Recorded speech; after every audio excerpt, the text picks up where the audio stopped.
สบายดีตอนเช้าท่านผู้ชมที่เคารพสบายดีท่านผู้ชมที่เคารพตอนท่านผู้ชมเข้าสู่การรายงานข่าวเช้าอรุณใหม่จากของข่าวโทรภาพแห่งชาติข่าวเช้าประจำวันพุธวันที่27พฤษภาคม2026ข่าวพักนี้พบกับโฆษกพลงานสุริพงษ์พร้อมด้วยข้าพเจ้าสุริวัลย์ผลเยี่ยมเจ้าสบายดีตอนเช้าสบายดีตอนเช้าพันงาเจ้ามื้อนี้เช่นเคยเฮามีหลายข่าวที่น่าสนใจมานำเสนอต่อท่านผู้ชมมีทั้งข่าวภายในข่าวต่างประเทศพร้อมด้วยข่าวกีฬาในนี้เองเฮาก็มีข่าวเกี่ยวกับการจัดรายการพิเศษเนื่องในโอกาสวันเด็กน้อยสากลพร้อมทั้งเป็นวันปลูกต้นไม้แห่งชาติ1มิถุนายนที่จะมาถึงนี่ในเมื่อวานนี้ทางโทรภาพแห่งชาติลาวได้มีการบันทึกเทปจัดเป็นรายการพิเศษเพื่อไปออกอากาศในมื้อวันที่31พฤษภาคมและวันที่1มิถุนายนที่จะมาถึงนี่โดยได้มีบรรดาน้องๆนักเรียนเข้ามาร่วมแสดงทั้งหมดเป็นจากโรงเรียนเจ้าพร้อมเดียวนั้นค่ะก็ยังมีความคืบหน้าของการช่วยเหลือประชาชนที่ติดค้างอยู่ที่ทางถ้ำผาหินเมืองลองแจ้งแขวงไซสมบูรณ์มานำเสนอเจ้าซึ่งต่อกับเหตุการณ์ดังกล่าวนี้มาฮอดปัจจุบันนี้หน่วยงานที่ให้การช่วยเหลือทางเบื้องของลาวและก็ทางเบื้องของประเทศเพื่อนบ้านที่มาช่วยเหลือให้การช่วยเหลือนั่นก็เห็นได้ว่าการเข้าไปให้การช่วยเหลือนี้ยังพบกับความยุ่งยากปัจจุบันนี้มาฮอดปัจจุบันนี้ก็ยังบ่ทันพบเห็นในจำนวน7คนที่คาดว่าจะติดอยู่ภายในถ้ำนั้นเถื่อแต่ว่าถึงอย่างใดก็ดีทางหน่วยงานที่เกี่ยวข้องในเพิ่นก็บ่ได้ลดละความพยายามยังมีความพยายามเต็มที่ในการที่จะเข้าไปช่วยเหลือบรรดาพ่อแม่ประชาชนจำนวน7คนนั้นและพร้อมกับข่าวอื่นๆจำนวนหนึ่งในการรายงานข่าวเศร้าในมื้อนี้มาเริ่มด้วยข่าวทันรองนายกรัฐมนตรีกระทรวงการต่างประเทศแห่งสาธารณรัฐประชาธิปไตยปากีสถานลาวในตอนรับการเข้าเยี่ยมคำนับของประธานคณะผู้แทนการพัวพันกับประเทศอาซีตะวันออกเฉียงใต้ของรัฐสภายุโรป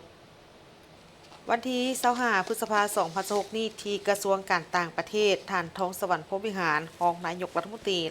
กระทรวงการต่างประเทศแห่งสาธารณรัฐประชาธิปไตยปากีสถานลาวในตอนรับการเข้าเยี่ยมคำนับของท่านวอลเตอร์เบเกอร์ประธานคณะผู้แทนการพัวพันกับประเทศอาซีตะวันออกเฉียงใต้ของรัฐสภายุโรปพร้อมด้วยคณะในโอกาสที่เดินทางมาเยี่ยมยามและเฮ็ดเวียกอยู่สาธารณรัฐประชาธิปไตยปากีสถานลาวในโอกาสดังกล่าวนี้ท่านรองนายกรัฐมนตรีทองสวรรค์พรหมวิหารก็ได้แสดงความยินดีต้อนรับอย่างอบอุ่นและตีราคาสูงต่อกับการเดินทางมาเยี่ยมยามและเฮ็ดเวียกอยู่สาธารณรัฐประชาธิปไตยปากีสถานลาวของคณะผู้แทนรัฐสภายุโรปในครั้งนี้พร้อมทั้งเป็นการแสดงความชมเชยถึงผลสำเร็จของกองประชุมรัฐสภาระหว่างชาติ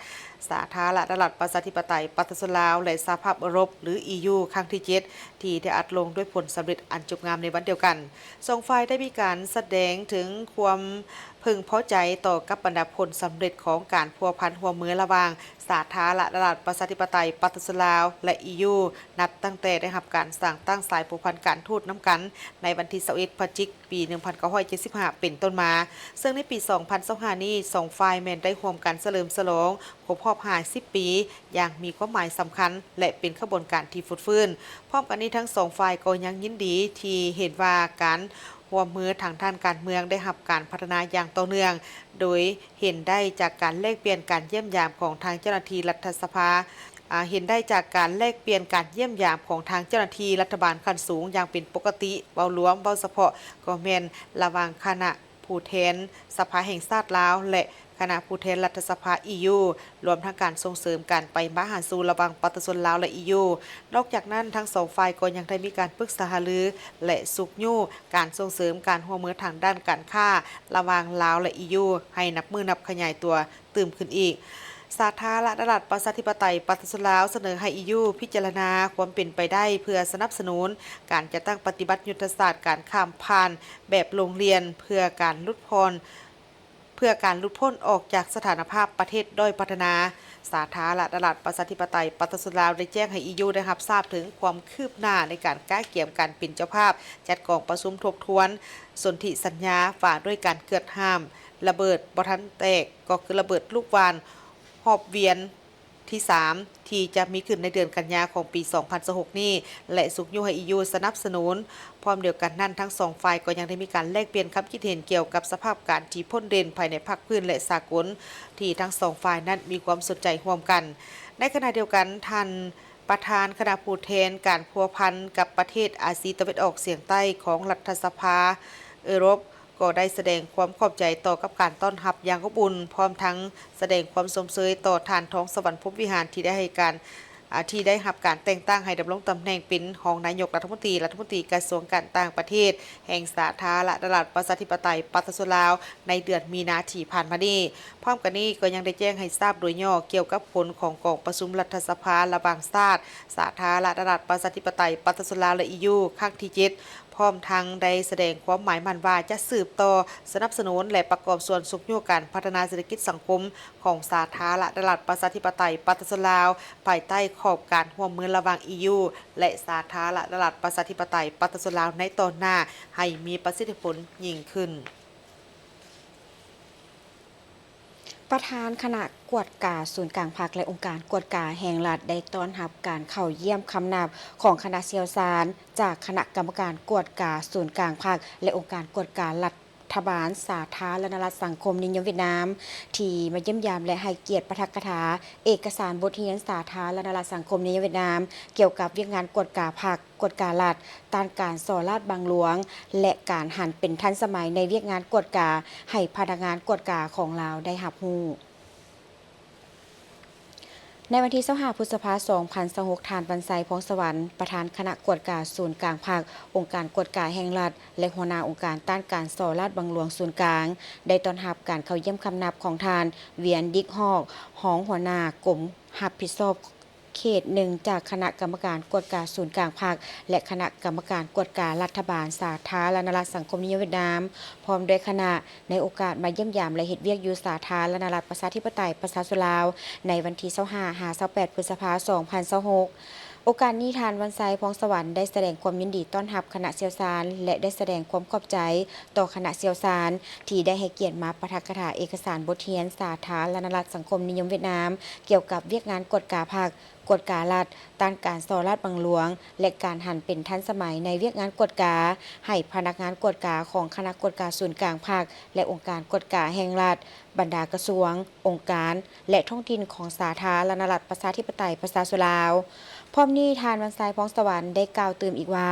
หวังอย่างยิ่งว่าบรรดาทานจะนำเอาบทเรียนอันมีคุณค่าของเวียดนามมาแบ่งปันให้พนักงานกวดกาสาธารณรัฐประชาธิปไตยประชาชนลาวได้รับรู้และเข้าใจสามารถนำมาหมุนไส้เข้าในการเคลื่อนไหวเวียกงานกวดกาของสาธารณรัฐประชาธิปไตยประชาชนลาวในต่อหน้าพร้อมนี้ทานเวียนดิงฮอกได้แสดงความขอบใจที่ได้ให้การต้อนรับคณะเชี่ยวชาญอย่างอบอุ่นในครั้งนี้การเดินทางมาเยี่ยมยามของคณะเชี่ยวชาญครั้งนี้เพื่อเพิ่มพูนคุณสร้างสายพัวพันมิตรภาพของสองภาคสองรัฐลาวเวียดนามเว้ารวมเว้าเฉพาะก็คือ2องค์การกวดกาภาครัฐสาธารณรัฐประชาธิปไตยประชาชนลาวและสาธารณรัฐสังคมนิยมเวียดนามให้มีผลสำเร็จหลายขึ้นกว่าเก่าพร้อมนี้ฝ่ายเวียดนามจะพยายามถอดถอนบทเรียนที่มีให้พนักงานกวดกาสาธารณรัฐประชาธิปไตยประชาชนลาวให้ได้หลายที่สุดเท่าที่จะเฮ็ดได้กระทรวงเกษตรกรรมและสิ่งแวดล้อมได้จัดกองประชุมระดับสูงเพื่อในใส่ในการสร้างความเข้าใจร่วมกันของทางภาคส่วนที่เกี่ยวข้องเกี่ยวกับการลงทุนที่มีผลกระทบต่อธรรมชาติผ่านนโยบายการทดแทนชีวนานาพันธุ์เท่าเดิมกองประชุมระดับสูงเพื่อแนะใส่ในการสร้างความเข้าใจร่วมกันของทางภาคส่วนที่เกี่ยวข้องเกี่ยวกับการลงทุนที่มีผลบวกต่อกับธรรมชาติโดยการเป็นประธานของปริญญาเอกลินคำดวงสวรรค์รัฐมนตรีกระทรวงเกษตรกรรมและสิ่งแวดล้อมมีหัวหน้าโครงการ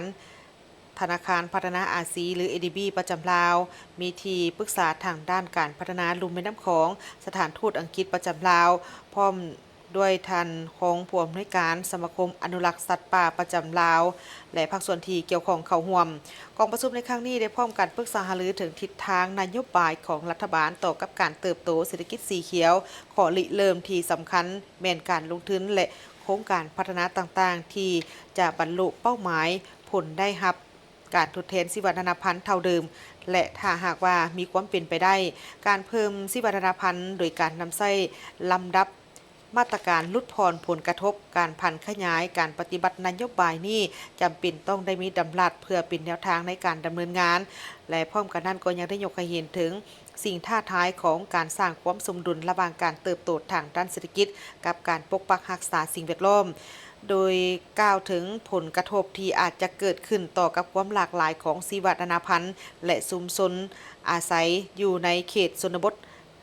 หากปราศจากเครื่องมือและกลไกที่เหมาะสมท่านรัฐมนตรียังได้เน้นหนักถึงความมุ่งมั่นของรัฐบาลสาธารณรัฐประชาธิปไตยประชาชนลาวภายใต้ยุทธศาสตร์การเติบโตสีเขียวในการนำเอาแนวทางปฏิบัติที่ดีที่สุดของสากลมาใช้และเสริมสร้างนิติกรรมภายในประเทศ เพื่อเป็นทิศชี้นำในการพัฒนาแบบยืนยงการพัฒนา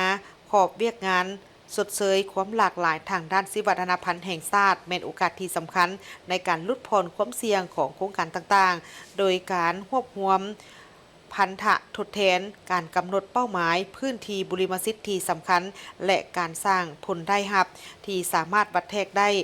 ด้านความหลากหลายทางด้านชีวนานาพันธุ์ผ่านการปฏิบัติงานเฉพาะด้าน แนวทางปฏิบัตินี้จะเป็นการสนับสนุนจากการติดตาม กวดกาที่เข้มงวดและการคุ้มครองแบบปรับตัว โดยได้รับการยืนยันความยืนยันความมุ่งมั่นที่จะสนับสนุนความพยายามเหล่านี้ภายใต้การชี้นำของรัฐบาล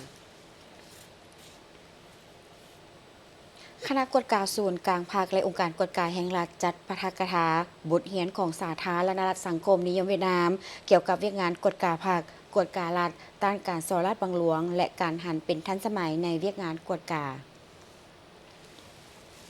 ในวันที่26พฤษภาคม2026คณะกฎการศูนย์กลางภาคและองค์การกฎการแห่งรัฐได้จัดปาฐกถาบทเรียนของสาธารณรัฐสังคมนิยมเวียดนามเกี่ยวกับเวียกงานกฎการภาคกฎการรัฐต้านการส่อราษฎร์บังหลวง และการหันเป็นทันสมัยในเวียกงานกฎการ โดยการเป็นประธานของทานคำไหลศรีประเสริฐรองประธานคณะกฎการศูนย์กลางภาครองประธานองค์การกฎการแห่งรัฐรองหัวหน้าองค์การต้านการส่อราษฎร์บังหลวงศูนย์กลางและทานเวียนดิงฮอกรองหัวหน้ากรมรับผิดชอบเขตหนึ่งจากคณะกรรมการกฎการศูนย์กลางภาคคอมมิวนิสต์เวียดนามมีบรรดาทานรองประธานคณะกฎการศูนย์กลางภาครองประธานองค์การกฎการแห่งรัฐรองหัวหน้าองค์การต้านการส่อราษฎร์บังหลวงศูนย์กลางมีหัวหน้าองค์การพร้อมพนักงานวิชาการจำนวนหนึ่งของคณะกฎการศูนย์กลางภาคและองค์การกฎการแห่งรัฐผู้เฮ็ดเวียกงานกฎการจากบรรดากระทรวงองค์การและผ่านทางไกลจากบรรดาแขวง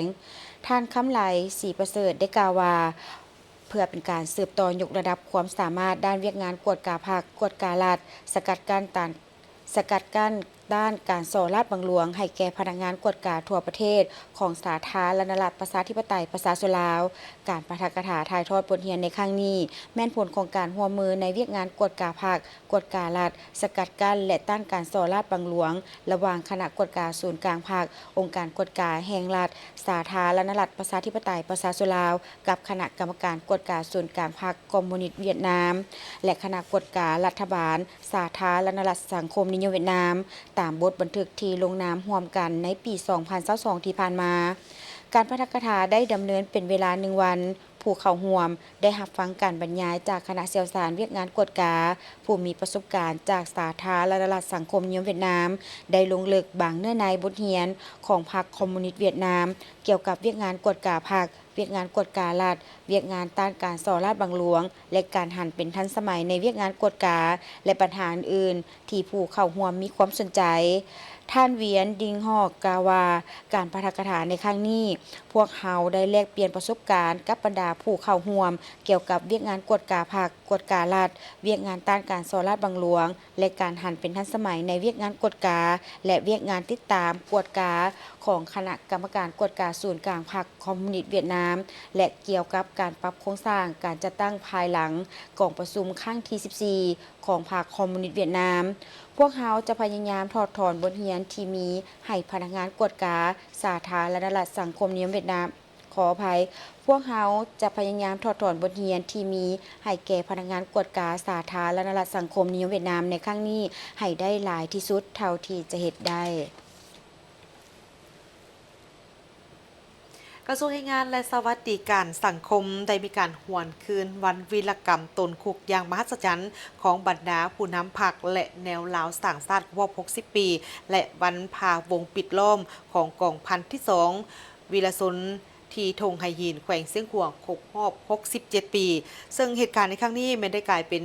บทเรียนอันล้ำค่าเพื่อเป็นการศึกษาอบรมให้แก่บรรดาคณะพักคณะนำออมข้างกระทรวง เพื่อกำแน่นถึงมูลเสื้อของ2วันประวัติศาสตร์เพื่อนำมาเป็นพื้นฐานเป็นบทอิงให้แก่การฝึกฝนหล่อหลอมตนเองให้มีคุณค่าการเมืองกระทรวงแรงงานและสวัสดิการสังคมได้มีการหวนคืนวันวีรกรรมตนคุกอย่างมหัศจรรย์ของบรรดาผู้นำพรรคและแนวราวสร้างชาติให้เกียรติเผยแพร่โดยแม่นพลเอกจันทร์สมรจันยราชอดีตรองนายกรัฐมนตรีอดีตรัฐมนตรีกระทรวงป้องกันประเทศโดยมีท่านโพไซไสยศรรัฐมนตรีกระทรวงแรงงานและสวัสดิการสังคมพร้อมด้วยพนักงานหลักแหล่งสมาชิกพรรคเข้าร่วมพลเอกจันทร์สมรจันยราชได้ยกให้เห็นถึงมูลเสื้อวีรกรรมวันพาวงปิดล้อมของกองพันที่2วีรชนธงไฮยีนแขวงเสียงขวางและวันวีรกรรมตนคุกอย่างมหัศจรรย์ของบรรดาผู้นำพรรครัฐแนะแล้วราวหักซาดแม่นไซสนะอันใหญ่หลวงของกำลังประกอบอาวุธภายใต้การนำพาของพรรคเป็นเหตุการณ์ประวัติศาสตร์อันล้ำเป็นเหตุการณ์ประวัติศาสตร์อันสำคัญของชาติของพรรคของกองทัพและเป็นบทเรียนอันล้ำค่าที่สุดให้แก่ขบวนการต่อสู้ของกองทัพและประชาชนลาวบรรพเผ่าญาติได้ไซสนะในระยะต่อมาสามารถเห็นได้ถึงความบริสุทธิ์ผุดพองความจงรักภักดีความสามัคคีเป็นจิตหนึ่งใจเดียวความอดทนมั่นเหนียวที่บ่คนเค้นต่อการนาบคู่การหลอกลวงของศัตรูน้ำใจสู่โหพิละอาหารและไหวพริบของกองพันที่2ได้เป็นแวนแยงและเป็นการปลุกระดมอันแห่งกล้าให้แก่ขบวนการปฏิบัติเพื่อตีเอาชนะกับจักรพรรดิโพหกหานและลูกแหล่งตีนมือการตนคุกอย่างมหัศจรรย์ของบรรดาผู้นำไปสู่เขตที่มั่นปฏิบัติอย่างปลอดภัยย้อนการนำพาอันสลัดส่องใสและความปีศาจสามารถของประธานไกรสอนผู้วิหารซึ่งได้ปลุกระดมคนขวยศึกษาอบรมสารวัตรทหารที่ยามอยู่ในคุกมีน้ำใจ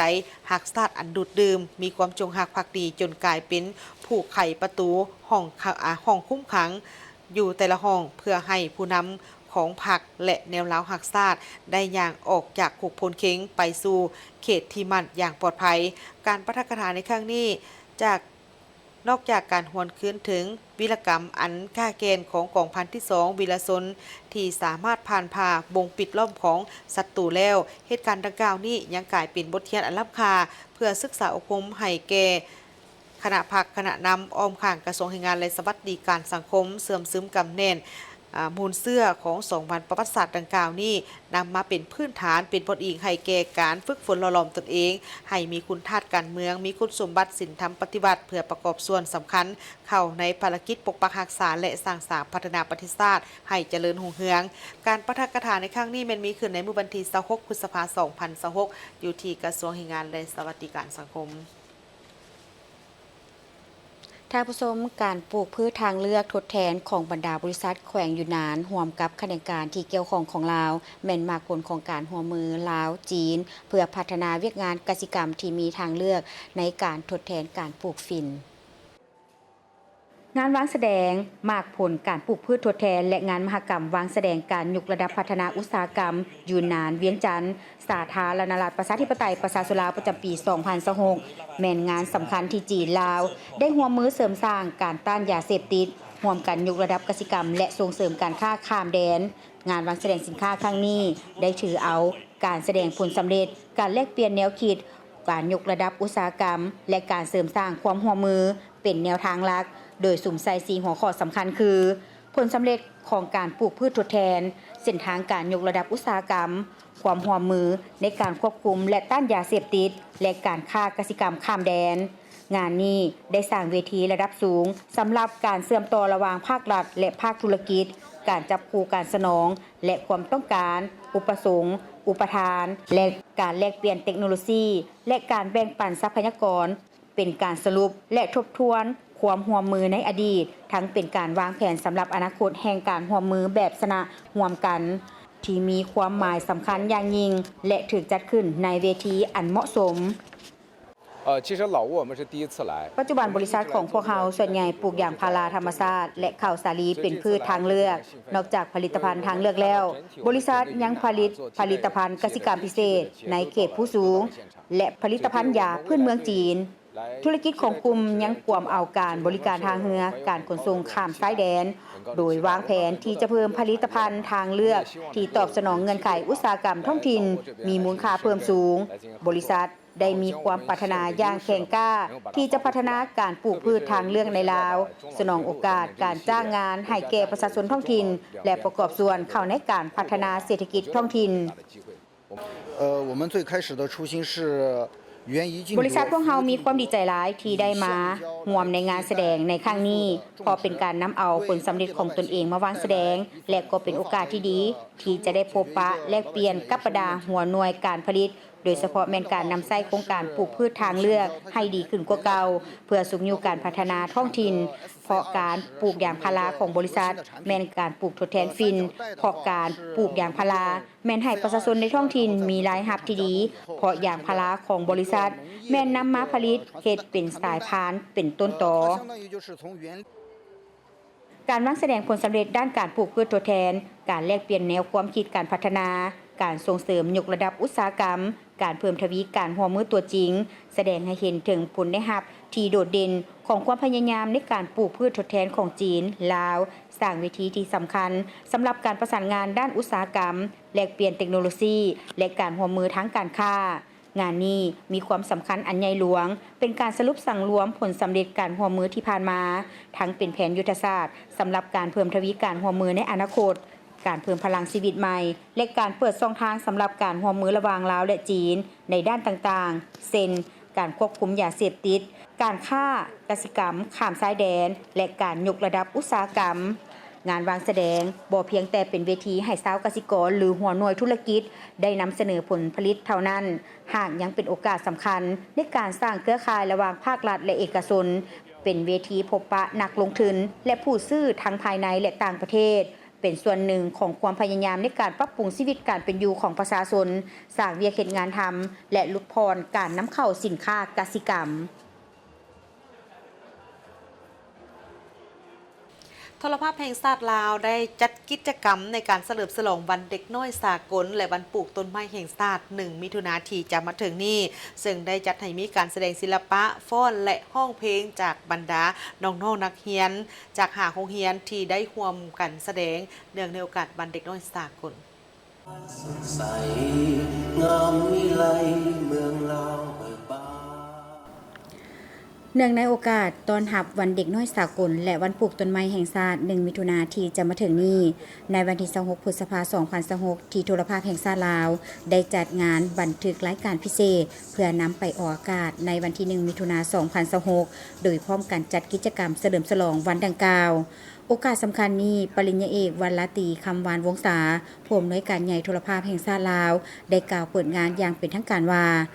โดยได้ความเยี่ยมยามถามข่าวอันอบอุ่นและพรไซอันประเสริฐมายังหลานน้อยและเด็กน้อยลาวบรรดาเผ่าในทั่วประเทศวันที่1 มิถุนายนบ่เพียงแต่เป็นวันเด็กน้อยสากลที่พวกเขาร่วมกันเฉลิมฉลองเพื่อปกป้องเบิ่งแยงและพัฒนาเด็กน้อยผู้ที่เป็นอนาคตของชาติเท่านั้นหากยังเป็นวันปลูกต้นไม้แห่งชาติของสาธารณรัฐประชาธิปไตยประชาชนลาว2ความหมายนี้มีความจบงามและเชื่อมโยงกันอย่างลึกซึ้งการปลูกต้นไม้ก็คือการสร้างสิ่งแวดล้อมที่เขียวงามส่วนการเบิ่งแยงเด็กน้อยก็คือการบำรุงสร้างทรัพยากรมนุษย์ให้เติบใหญ่อย่างมีคุณภาพในปี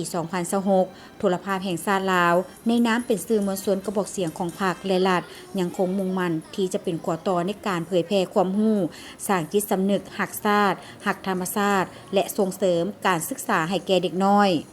พร้อมนั้นทานนางวีรภัยวงศ์พระจันทร์ประธานสาพันธ์แม่หญิงฮักฐานโทรภาพแห่งชาติลาวได้ให้รู้ว่าการจัดเกี่ยมรายการพิเศษและกิจกรรมต่างๆในครั้งนี้เป็นการสร้างโอกาสและเวทีเพื่อให้หลานน้อยได้แสดงความรู้และความสามารถของตนเองด้วยการแสดงออกทางด้านศิลปะการฟ้อนการร้องเพลงโทรภาพแห่งชาติพวกเขาได้เฮ็ดกิจกรรมเฉลิมฉลองวันเด็กโดยพวกเขาคณะแม่หญิงฮักฐานพวกเขาได้เฮ็ดกิจกรรมการแสดงศิลปะเนาะเพื่อเฉลิมฉลองพวกเขาได้เชิญ5โรงเรียนเข้าร่วมในมื้อนี้ก็ถือว่าบรรยากาศถือว่าเต็มไปด้วยความเบิกบานม่วนซื่นและก็ความพร้อมเพรียงเฮียงหน้าของลูกหลานของน้องแม่หญิงของพวกเขาได้มีโอกาสจัดกิจกรรมถือว่าเป็นปีที่สำคัญและก็เป็นวาระที่สำคัญอีหลีต่อกับเด็กน้อยของพวกเขา ซึ่งพวกเขาก็ได้รับรู้กันแล้วเนาะว่าเด็กน้อยในมื้อนี้ก็คืออนาคตในมื้อ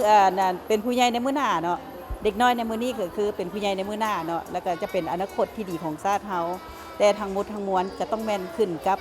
พ่อแม่ผู้ปกครองครูบาอาจารย์และสิ่งแวดล้อมที่อยู่อ้อมตัวของเด็กๆนั่นแหละที่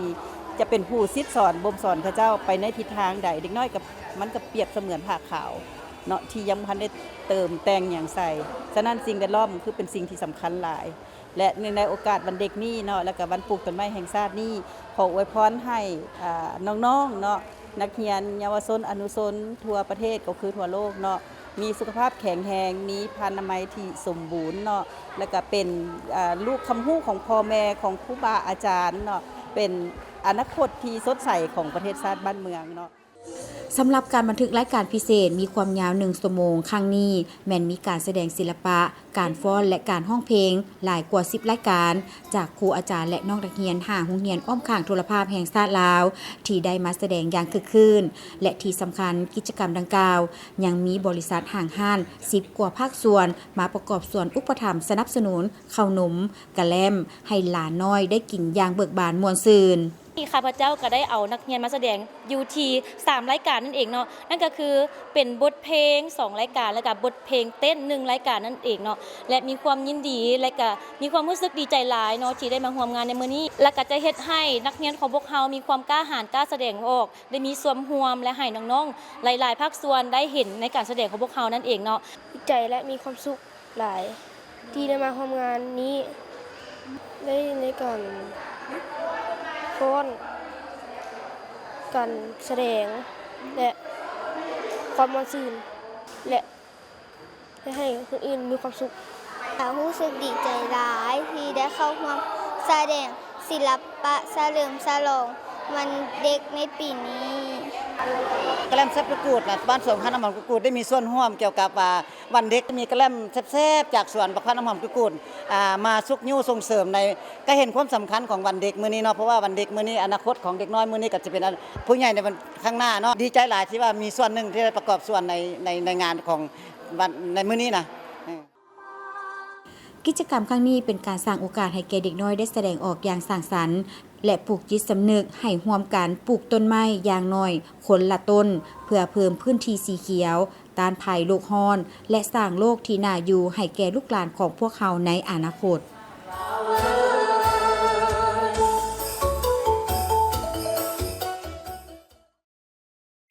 ธนาคารร่วมพัฒนามหาชน JDB ได้เปิดกล่องประชุมสรุปผลการดำเนินธุรกิจประจำไตรมาส 1และแผนดำเนินธุรกิจไตรมาส 2ประจำปี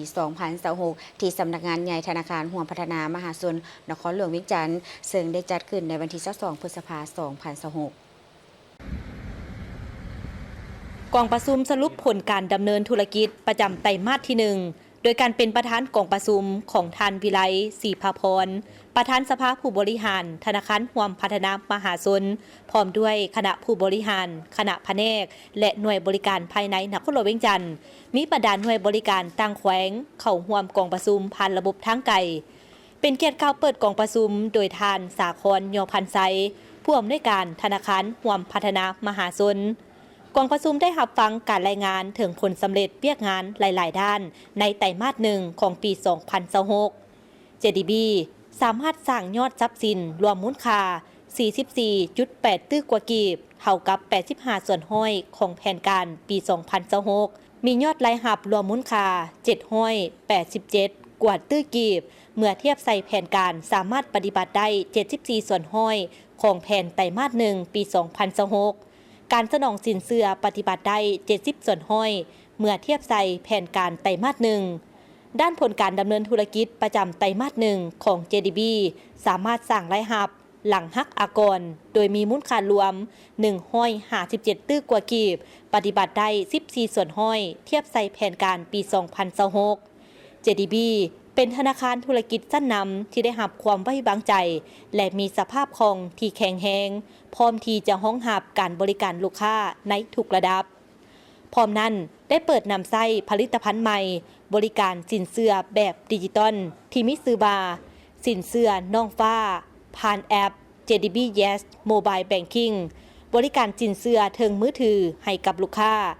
โดยผลิตภัณฑ์ดังกล่าวได้รับการพัฒนาขึ้นบนพื้นฐานระบบเทคโนโลยีที่ทันสมัยและมีระบบรักษาความปลอดภัยของข้อมูลขั้นสูงตามมาตรฐานสากลเพื่อให้ลูกค้าสามารถเข้าถึงแหล่งทุนได้อย่างสะดวกว่องไวโปร่งใสและมีความมั่นใจห้อยส่วนห้อยในทุกการเฮ็ดธุรกรรมทางการเงิน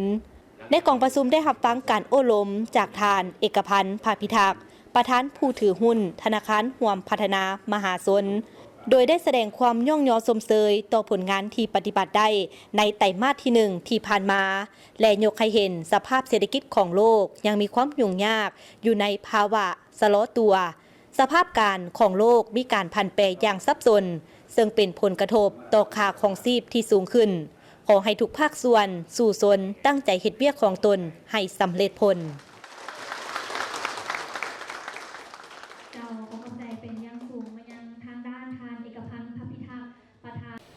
ท่านผู้ชมมาฮอดปัจจุบันถูกภาคส่วนพร้อมเร่งช่วยเหลือประชาชน7 คนที่ติดค้างอยู่ในถ้ำผาหินเมืองลองแจ้งแขวงไซสมบูรณ์คณะกรรมการปกครองแขวงและคณะกรรมการคุ้มครองภัยพิบัติขั้นแขวงได้ลงสีน้ำอย่างใกล้ชิดโดยกงอยู่ภาคสนามโดยสมทบกับคณะนำของเมืองปลุกระดมทุกภาคส่วนเข้าในการช่วยเหลือในทันทีโดยนำไส้จักสูบน้ำระบายน้ำออกจากถ้ำพร้อมทั้งได้รับการช่วยเหลือจากการจัดตั้งสังคมหลายภาคส่วนซึ่งมาฮอดวันที่25 พฤษภาคม 2026 ทีมกู้ภัยทั้งภายในและต่างประเทศได้สืบต่อช่วยเหลือตามแผนการและดูดน้ำออกจากถ้ำแต่การช่วยเหลือยังบ่ทันมีความคืบหน้ายังบ่พบประชาชนเถื่อเนื่องจากการช่วยเหลือพบปัญหาหลายอย่างเป็นต้นเส้นทางเข้าไปหาจุดเป้าหมายที่คาดว่าจะมี7 คนเข้าไปลุกภัยอยู่ที่นั่น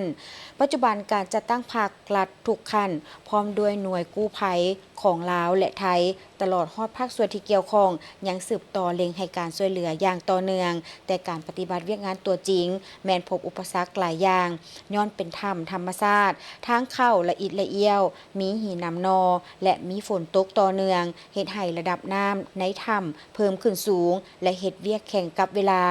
เหตุการณ์นี้บ่ได้เกิดจากสิ่งที่จูงใจจากภาคธุรกิจแต่เกิดจากการเคยทำมาหากินตามธรรมชาติแบบดั้งเดิมของประชาชนมาแต่ดนแล้วจึงขอเรียกร้องให้ทั้งสังคมจงรับรู้และเข้าใจถึงต้นปลายสาเหตุที่เกิดขึ้นในครั้งนี้ด้วยขอชมเชยและเป็นกำลังใจให้ทุกภาคส่วนที่เข้าให้การช่วยเหลือประชาชนทั้ง7 คนที่ตกค้างอยู่ในถ้ำผาหินครั้งนี้ขอให้ทุกคนมีความปลอดภัย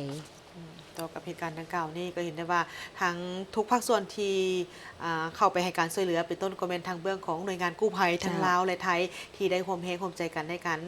ระดมกำลังเพื่อเข้าไปช่วยเหลือประชาชนที่ติดค้างอยู่ภายในถ้ำจำนวน7 คนถึงแม้ว่าจะพบกับความยุ่งยากก็ตามแต่ว่าก็บ่ได้ลดละถึงความพยายามขอเป็นกำลังใจให้ผู้ที่ไปช่วยก็ขอให้สามารถช่วยได้โดยไวและพร้อมเดียวกันนี้ก็ขอเป็นกำลังใจให้แก่ผู้ที่ติดอยู่ภายในถ้ำขอให้พบเห็นโดยไวมาต่อด้วยข่าวผู้ประกอบการธุรกิจขนาดน้อยและขนาดกลางในแขวงหลวงพระบางได้รับการยกระดับทางด้านการพัฒนาสินค้าโอท็อปการฝึกอบรมภายใต้หัวข้อการสร้างความรับรู้เกี่ยวกับคู่หัวมือเศรษฐกิจรอบด้านภาคพื้นการพัฒนาสินค้า1 เมือง 1 ผลิตภัณฑ์หรือโอท็อปการออกแบบการหุ้มห่อสินค้าและการค้าอิเล็กทรอนิกส์สำหรับหัวหน่วยธุรกิจเพศหญิงและบุคคลที่มีความพิการเป็นเจ้าของโดยการเป็นประธานร่วมของท่านเวียงสว่างทิพวงศ์หัวหน้าสถาบันอุตสาหกรรมการค้าพลังงานกระทรวงอุตสาหกรรมและการค้าท่านนางศรีอนงพรหมกองผู้จัดการภาคพื้นขององค์การการค้าระดับภาคพื้นเพื่อการพัฒนามีบรรดาผู้ต่างหน้าจากทางกระทรวงอุตสาหกรรมและการค้าและกลุ่มที่เกี่ยวข้องสมาคมนักธุรกิจหญิงสภาการค้าและอุตสาหกรรมแห่งชาติองค์การคนพิการและสมาคมนักธุรกิจหญิงภายในแขวงหลวงพระบางเข้าร่วมท่านเวียงสว่างทิพวงศ์ได้ให้ความเห็นว่าการพัฒนาสินค้า1 เมือง 1 ผลิตภัณฑ์หรือโอท็อปนี้เป็นนโยบายที่สำคัญของสาธารณรัฐประชาธิปไตยประชาชนลาวในการส่งเสริมเศรษฐกิจท้องถิ่นสร้างรายรับสร้างวิเหตุงานทำและยกสูงคุณภาพชีวิตของประชาชนทางเป็นสิ่งที่สะท้อนถึงเอกลักษณ์วัฒนธรรมและภูมิปัญญาของท้องถิ่นสุขยุการเข้าถึงตลาดแหล่งทุน นการนำใส่ช่องทางออนไลน์ช่วยให้ผู้ประกอบการสามารถขายสินค้าได้หลายขึ้นทั้งสามารถเข้าถึงลูกค้าได้อย่างกว้างขวางขึ้นทั้งภายในและต่างประเทศการค้าอิเล็กทรอนิกส์เพื่อส่งเสริมการสร้างสภาพแวดล้อมที่เอื้ออำนวยให้แก่การซื้อขายผ่านทางระบบดิจิตอลให้มีความสะดวกและมีความน่าเชื่อถือและปลอดภัยหลายขึ้นซึ่งมีความสำคัญสำหรับวิสาหกิจและขนาดน้อยขนาดกลางหรือ MSME โดยเฉพาะก็เป็นหัวหน่วยธุรกิจเพศหญิงและบุคคลที่มีความพิการนั้นที่เป็นเจ้าของจะมีโอกาสได้หลายขึ้นในการพัฒนาธุรกิจและขยายตลาดสร้างรายรับได้อย่างยืนยงสุดฝึกอบรมในครั้งนี้เป็นการปฏิบัติตามแผนตามสัญญาหรือว่าคู่ร่วมเศรษฐกิจรอบด้านของภาคพื้นโดยเป็นองค์การการค้าระดับภาคพื้นเพื่อการพัฒนาได้ให้การสนับสนุนและร่วมมือกันอย่างใกล้ชิดและทั้งเป็นองค์การร่วมมือแม่ของออสเตรเลียเพื่อส่งเสริมการพัฒนาวิสาหกิจและการค้าแบบมีส่วนร่วมในสาธารณตลาดประชาธิปไตยปฏิรูปลาวซึ่งตลอดระยะ2 วันของการฝึกอบรมบรรดาผู้เข้าร่วมได้เรียนรู้และพัฒนาความสามารถอย่างเป็นรูปธรรมในหลายด้านที่สำคัญเช่นการพัฒนาสินค้าการยั่งยืนมาตรฐานโอดอปและการออกแบบการหุ้มห่อสินค้าการค้าอิเล็กทรอนิกส์การตลาดดิจิตอลและการนำใช้เทคโนโลยี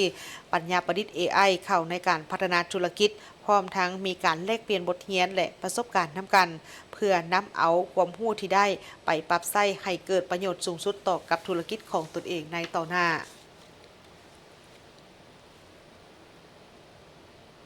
เจ้าหน้าที่วิสาเฉพาะประจำป้อมกวดกา CC เมืองสนะสมบูรณ์แขวงจำปาสักได้ยึดสัตว์ป่าประเภทห่วงห้ามอยู่ที่รถเมล์แล้วนำไปปล่อยคืนสู่ธรรมชาติในวันที่22 พฤษภาคม 2026 คณะเฉพาะกิจแก้ไขทรัพยากรธรรมชาติและสิ่งแวดล้อมแขวงจำปาสักได้นำเอาลิงจำนวน 4 โตวไปปล่อยคืนสู่ธรรมชาติอยู่เขตป่าป้องกันเซเปียนเซน้ำน้อยเขตเซน้ำต่ำเมืองปากซองแขวงจำปาสักและทำลายสิ้นส่วนสัตว์ป่าประเภทตัวลินตาย3 โตวสิ้นส่วนสัตว์ป่าประเภทตัวเม่นจำนวน2 แกตโฟมที่มีน้ำหนัก36 กิโลกรัมไปทำลายทิ่มอยู่ที่ลักซิบเมืองบาดเจียงแขวงจำปาสักภายหลังเจ้าหน้าที่วิสาเฉพาะประจำป้อมกวดกา CC เมืองสนะสมบูรณ์แขวงจำปาสักยึดได้ในวันที่16 พฤษภาคม 2026 ที่ผ่านมาจากรถเมล์โดยสารอัตตปือนครหลวงเวียงจันทน์ที่มุ่งหน้ามาแต่นครปากเซผ่านการกวดกาของเจ้าหน้าที่อยู่ภายในรถโดยสารได้พบเห็นสินค้าเกิดห้ามหลายประเภทในนั้นมีลิงจำนวน9 โตวตาย3 โตวน้ำหนักรวม43 กิโลกรัมสิ้นส่วนสัตว์ป่าประเภทตัวเม่นจำนวน2 แกตโฟมมีน้ำหนัก36 กิโลกรัมที่สุกเสืองไว้อยู่ซ่านลุมบอนไว้เครื่องของรถเมล์ภายหลังที่หับมาแล้วเจ้าหน้าที่ได้ติดตามด้านสุขภาพของสัตว์เห็นว่ามีความสมบูรณ์แข็งแรงดีมีความพร้อมที่จะสามารถคืนสู่ธรรมชาติได้อย่างปลอดภัยย้อนแนวนั้นแผนกกสิกรรมและสิ่งแวดล้อมแขวงร่วมกับแผนกที่เกี่ยวข้องได้นำเอาสัตว์ดังกล่าวไปปล่อยคืนสู่ธรรมชาติ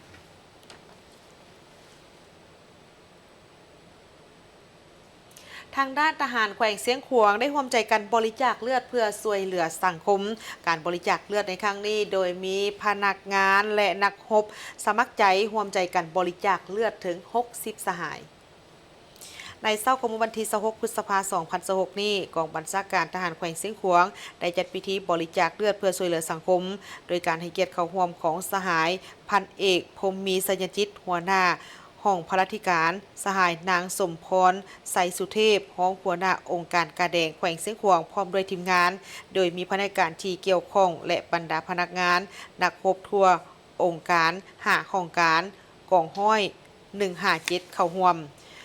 ในโอกาสดังกล่าวนี้สหายนางสมพรไสสุเทพก็ได้บรรยายโดยได้ยกให้เห็นถึงความหมายความสำคัญของเลือดและความจำเป็นอย่างภาวะวิสัยของการสมใส่เลือดอยู่ในสังคมลาวเลือดเป็นวัตถุที่หาซื้อบ่ได้และบ่มีโรงงานใดที่สามารถผลิตเลือดได้เลือดเป็นองค์ประกอบที่สำคัญของมนุษย์เบารวมเบาเฉพาะสังคมพวกเขาเป็นมีความต้องการ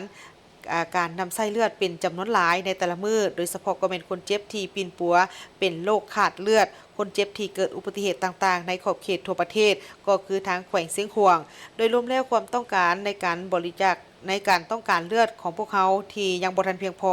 ดังนั้นการบริจาคเลือดนี่แม่นหน้าที่รวมของหมดทุกคนในสังคมที่จะต้องได้เอาใจใส่ในการช่วยเหลือเพื่อนมนุษย์ด้วยกันโดยบ่หวังสิ่งตอบแทนใดๆบริจาคเลือดด้วยความสมัครใจของตนเองทางเป็นการสร้างบุญกุศลให้แก่ตนเองซึ่งการบริจาคเลือดในครั้งนี้มีพนักงานนักรบที่สมัครใจเข้าบริจาคเลือดทั้งหมดแม่น60 สหาย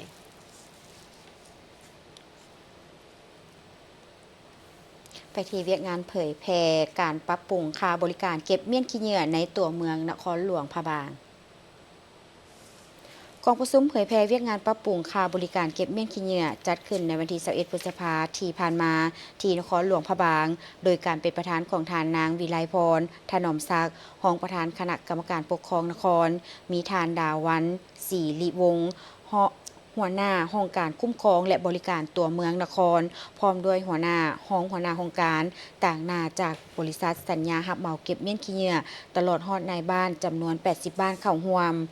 ท่านดาวันศิริวงศ์ได้ผ่านบทรายงานผลกระทบต่อกับการบริการเก็บเมี่ยนขี้เหงื่อในระยะวิกฤตน้ำขึ้นของในวิกฤตราคาน้ำมันขึ้นซึ่งส่งผลกระทบต่อเวียกงานการเก็บเมี่ยนขี้เหงื่อนับทั้งภาครัฐและเอกชนคณะรับผิดชอบจึงได้มีการปรับราคาการเก็บเมี่ยนขี้เหงื่อตามข้อตกลงของท่านประธานคณะกรรมการปกครองนครโดยเห็นดีปรับขึ้นราคาการเก็บเมี่ยนขี้เหงื่อของภาคครัวเรือนจาก 40,000 กีบต่อ1เดือนเป็น 60,000 กีบต่อ1เดือนและภาคธุรกิจขนาดน้อยกลางใหญ่จาก 100,000 กีบต่อเดือนเป็น 200,000 กีบต่อเดือนจากนั้นผู้เข้าร่วมได้ประกอบคำเห็นต่อบางปัญหาคงค้างทั้งเห็นดีเป็นเอกภาพต่อกับการปรับราคาในการเก็บเมี่ยนขี้เหงื่อทั้งเรียกร้องให้ภาคส่วนที่เกี่ยวข้องเอาใจใส่ในการเก็บเมี่ยนขี้เหงื่อในแต่ละจุดตามกำหนดเวลาเพื่อความเป็นระเบียบเรียบร้อยสะอาดงามตาตามภายในนครหลวงพะบางพร้อมนั้นทานดาวันศิริวงศ์ได้ชี้แจงด้วยเหตุและผลต่อกับบางปัญหาอย่างมีความชัดเจนกระจ่างแจ้งในตอนท้ายทานนางวิไลพรถนอมศักดิ์ได้มีคำเห็นชี้นำต่อการปรับปรุงราคาการเก็บเมี่ยนขี้เหงื่อในครั้งนี้ทางเรียกร้องให้องค์การปกครองบ้านที่เข้าร่วมนำเอาแจ้งการในการปรับปรุงราคาการเก็บเมี่ยนขี้เหงื่อไปเผยแพร่ให้พ่อแม่ประชาชนภายในบ้านของตนเองรับรู้อย่างทั่วถึงและพร้อมกันจัดตั้งปฏิบัติให้ได้ผลดีแขวงสารวันได้มีการจัดฝึกอบรมเกี่ยวกับการสร้างชุมชนอนุรักษ์ป่าไม้รับมือกับการเปลี่ยนแปลงดินฟ้าอากาศและส่งเสริมบทบาทหญิงชายฝึกอบรมเสริมสร้างชุมชนอนุรักษ์ป่าไม้รับมือการเปลี่ยนแปลงดินฟ้าอากาศและส่งเสริมบทบาทหญิงชายเนื้อในของการฝึกอบรมได้เน้นใส่ความสำคัญของการอนุรักษ์ป่าสงวนกฎหมายและระเบียบการที่เกี่ยวข้องบทบาทและหน้าที่ของชุมชนในการปกปักรักษาป่าไม้รวมทั้งยุทธศาสตร์ในการป้องกันการตัดไม้ผิดกฎหมายการบุกรุกป่าและการทำลายสิ่งแวดล้อมพร้อมได้มีการสนทนาแบบมีส่วนร่วมและแลกเปลี่ยนบทเรียนในใส่เพื่อเสริมสร้างความรู้ความเข้าใจและทักษะด้านการนำไปจัดตั้งปฏิบัติในการส่งเสริมการอนุรักษ์ป่าไม้ปกป้องป่าสงวนและคุ้มครองทรัพยากรธรรมชาติอย่างยืนยงอยู่ในชุมชนกิจกรรมนี้ยังได้เน้นหนักถึงบทบาทสำคัญของชุมชนในการอนุรักษ์ความหลากหลายทางชีวนานาพันธุ์การปกป้องแหล่งน้ำการลดพรความเสี่ยงจากผลกระทบของการเปลี่ยนแปลงสภาพอากาศและการรับประกันความยืนยงด้านสิ่งแวดล้อมในระยะยาวการฝึกอบรมยังได้ยกให้เห็นหัวข้อเกี่ยวกับบทบาทหญิงชายและความเสมอภาพระหว่างหญิงชายแม่หญิงและผู้ชายล้วนแต่มีบทบาทสำคัญเท่าเทียมกันในการคุ้มครองทรัพยากรธรรมชาติการปกป้องป่าไม้และการพัฒนาวิถีชีวิตที่ยืนยงพร้อมกันนี้ยังได้ส่งเสริมให้แม่หญิงมีการเข้าร่วมในการตัดสินใจการเป็นผู้นำชุมชนและกิจกรรมอนุรักษ์สิ่งแวดล้อมหลายขึ้นด้วยการเข้าร่วมของทานสินไส้เพชรแพงราศีห้องหัวหน้าแผนกกสิกรรมและสิ่งแวดล้อมแขวงสารวันมีวิทยากรและนายบ้านหัวหน้าโรงเรียนชาวกสิกรและผู้อำนวยความสะดวกจาก12บ้านป่าไม้ของโครงการเข้าร่วมซึ่งแม้นองค์การแคนานาชาติประจำสาธารณรัฐประชาธิปไตยประชาชนลาวภายใต้โครงการปรับตัวเข้ากับสภาพการเปลี่ยนแปลงดินฟ้าอากาศโดยการมีส่วนร่วมของแม่หญิงกับแผนกกสิกรรมและสิ่งแวดล้อมแขวงของการกสิกรรมและสิ่งแวดล้อมเมืองเหล่างามสหพันธ์แม่หญิงแขวงและสหพันธ์แม่หญิงเมืองเหล่างาม ได้มีพิธีเซ็นบทบันทึกการประสานงานระหว่างองค์การกวดการรัฐแขวงคำมวลและองค์การกวดสอบประจำภาคกลาง2ในการลงนามบทบันทึกการประสานงานร่วมกันระหว่าง2องค์การในครั้งนี้ก็เพื่อจะตั้งปฏิบัติผันขยายเนื้อในบทบันทึกการประสานงาน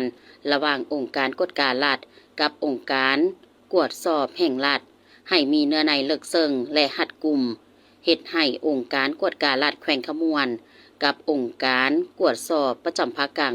2สามารถนำไปจะตั้งปฏิบัติเข้าในเวียกงานให้มีประสิทธิภาพประสิทธิผลแน่ใส่แก้ไขผลการกวดสอบและกวดกาการรายงานต่อสภาประชาชนแขวงคณะกรรมการปกครองแขวงและขั้นเทิงของตนให้ทันกับสภาพการจุดประสงค์ต้นต่อก็เพื่อแน่ใส่เฮ็ดให้การคุ้มครองรัฐคุ้มครองเศรษฐกิจสังคมมีความเข้มแข็งรับประกันความโปร่งใสมีประสิทธิภาพและประสิทธิผลในการเคลื่อนไหวการแก้ไขผลการกวดกาและผลการกวดสอบให้ถูกต้องตามกฎหมายอย่างเข้มงวดสนองและแลกเปลี่ยนข้อมูลข่าวสารที่จำเป็นมีจุดสุมเพื่อสืบต่อนำใช้เข้าในการจะตั้งปฏิบัติเวียกงานและแก้ไขปัญหาต่างๆที่พัวพันถึงพระบทบาทขององค์การกวดการรัฐแขวงขมวลและองค์การกวดสอบประจำภาคกลางอย่างมีประชาธิปไตยมีวิทยาศาสตร์มีความรอบด้านภาวะวิสัยโปร่งใสยุติธรรมมีข้อมูลพื้นฐานตัวจริงถูกต้องครบถ้วนชัดเจนและว่องไวในโอกาสอันมีความหมายความสำคัญดังกล่าวพิธียังได้รับฟังการมีคำเห็นชี้นำของท่านปริญญาเอกสมสะอาดอุ่นศรีดาประธานคณะกรรมการปกครองแขวงที่ได้เน้นหนักในหลายปัญหาเป็นต้นแม่นให้2แขนงการต้องมีความหนักแน่นด้านการเมืองจรรยาบรรณด้านวิชาชีพและความรับผิดชอบสูงต่อการปฏิบัติหน้าที่เวียกงานวิชาเฉพาะพร้อมนั้นให้สมเทียบคืนผลการจะตั้งปฏิบัติเวียกงานการกวดสอบกวดกาในระยะผ่านมาเพื่อสรุปติราคาว่าได้รับการแก้ไขผลการกวดกาคือแนวใดเคียงคู่กันนั้นจงปฏิบัติระบบการประชุมเพื่อแลกเปลี่ยนทอดถอนบทเรียนร่วมกันยกระดับกลไกการประสานงานให้มีความลงเรียนท่วงทันกับสภาพการและยัดได้ผลงานที่ดีเด่นทั้งหมดนี้คือการรายงานข่าวเศร้าอรุณใหม่จากห้องข่าวโทรภาพแห่งชาติแล้วพบกันได้ใหม่ในการรายงานข่าวภาคต่อไปสดข่าวภาคนี้โพสต์ทั้งสองพร้อมกับทีมข่าวเศร้าลาท่านผู้ชมไปก่อนสบายดีสบายดี